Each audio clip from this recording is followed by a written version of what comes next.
you want to profit off sports card investing this season? Well, our 2023 Cardlines NFL Investment Guide is here, so let's give it a look and dive right in.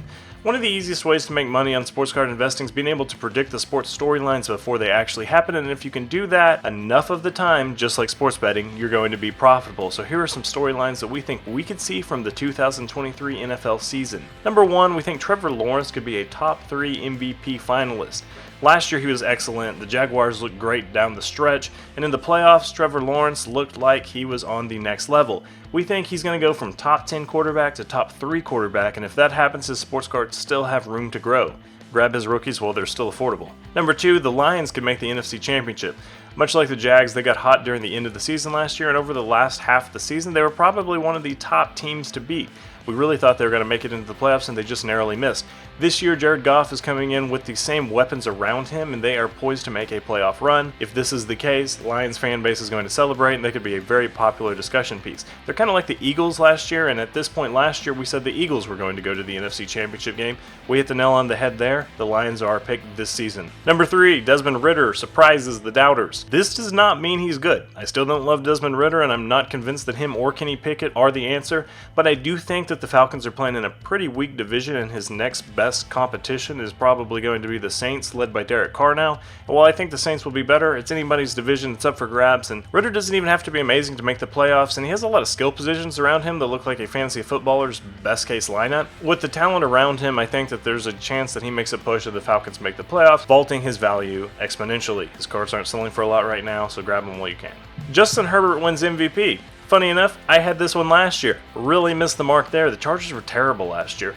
I do think that Herbert got injured very early in the season, had some rib stuff all year long, and it really affected him. He didn't look like the elite quarterback we thought he was going to turn into. This is kind of an all or nothing year for Herbert. He really needs to make that leap if we're going to keep pushing him. His cards are already being treated as if he's an MVP contender, but hopefully this is the year that it all comes together and the Chargers are actually elite. Finally, I'm going with Chiefs over the field. Until we see anything that could be perceived as vulnerability from the Chiefs, I'm going to pick Kelsey and Mahomes over the field. So until they get beat or start to decline, I'm going to pick the Chiefs over everybody moving forward, and I've been a doubter in the past. I was wrong. I fall on that sword. That's on me, guys. Sorry. Also, real fast, this Kelsey card is probably the worst rookie card of all time. I'm kind of wondering how it happened, but it seems like he missed the photo shoot, and they're like, hey, Mrs. Kelsey, could you go in the backyard and snap a picture of your son? And he was like, hi, Mom, can you take this picture? And then they snapped this picture, and it was like, boom. Send that to Topps. I'm not sure how it happened. Awful card. Still would take it, though. Real fast, before we get any further, I want to ask a very special favor of you. If you could like and subscribe, it would mean the world. All you have to do is just click the thumbs up, hit the subscription button, then ring the notification bell, and it is going to mean so much to us. Thank you so much for your support. Up next, let's look at products. Panini is determined to flood the market with every product they can possibly think of, so you got to sift through all of that and find good products to invest in, whether you're opening cards or holding sealed product. Here's a look at our top 5 recommendations. Number 5 is Contenders. The downside of this one is it's just such an autograph-heavy product. You're not going to get any base rookies or rookie parallels. You just need to pull autographs, and there's usually only one rookie photo shoot rookie per box, so you're only going to get one really top-tier rookie. That said, these are great cards to buy and hold. The Contenders rookie autographs have been popular since Tom Brady had a rookie card, and that basically tells you all that you need to know about them. Number 4 is Select. It was kind of created to be the high-end version of Prism, and it just never caught on quite like Panini expected, but it does round out the top 3 Optichrome brands, which we're about to explore in just a minute. Select's great. What's confusing about it is the 3 different tiers of scarcity, and even the base cards. There's Concourse, there's Premier, and there's Field Level, so they all have different rarity, different inserts and colors, so it kind of feels like you need a how-to guide just to open this product. Number 3, National Treasures. This would be probably number 1 if it wasn't just for the incredibly steep barrier of entry. 2022's National Treasures released for $3,300. That's with a really weak rookie class, so I think with a better rookie class it's going to be even more next year. So when you're looking at about $4,000 for an 8-card box, that's what makes National Treasures so risky, and that's what keeps it out of being the number 1 overall spot. Number 2 is Optic. It's my personal favorite brand, has the rated rookies. It's just the chromium version of Donruss, so it's called Donruss Optic. You guys know it, it's a popular brand. It's not as complicated as Select, really great looking cards, very timeless looking set and fill. This is my personal favorite. And then number 1 is Prism. Prism's the most popular one. I made a YouTube short where I was power ranking the top boxes, and Prism was my number 1. That got some pushback from people, but I remember during the pandemic where people were going to the outdoor section and grabbing tents just to pitch at the aisle on Prism release day and fight over Prism boxes. So Prism's still going to be the number 1 popular product. It's cool because it has a blaster version, a mega version, and a hobby version, and you can pull Prism silver cards, which are the most popular chase card out of all 3. Next up, let's check out the top quarterbacks to invest in for 2023. Quarterback investing is going to be the easiest way to make money. It's really risky to invest in basically the rest of the skill positions unless you're investing for just 1 year. So here are top 5 quarterbacks to invest in. Note though that I did not include the elite quarterbacks because their cards are already so expensive. Number 1 is Trevor Lawrence. He's kind of the star here. We're seeing a lot of Trevor Lawrence going on. We think the Jags are just going to make a leap. And Trevor Lawrence, like I said, even those cards are already pricey now, they're going to get a lot more expensive if he does ascend to that MVP contender that we think he could turn into.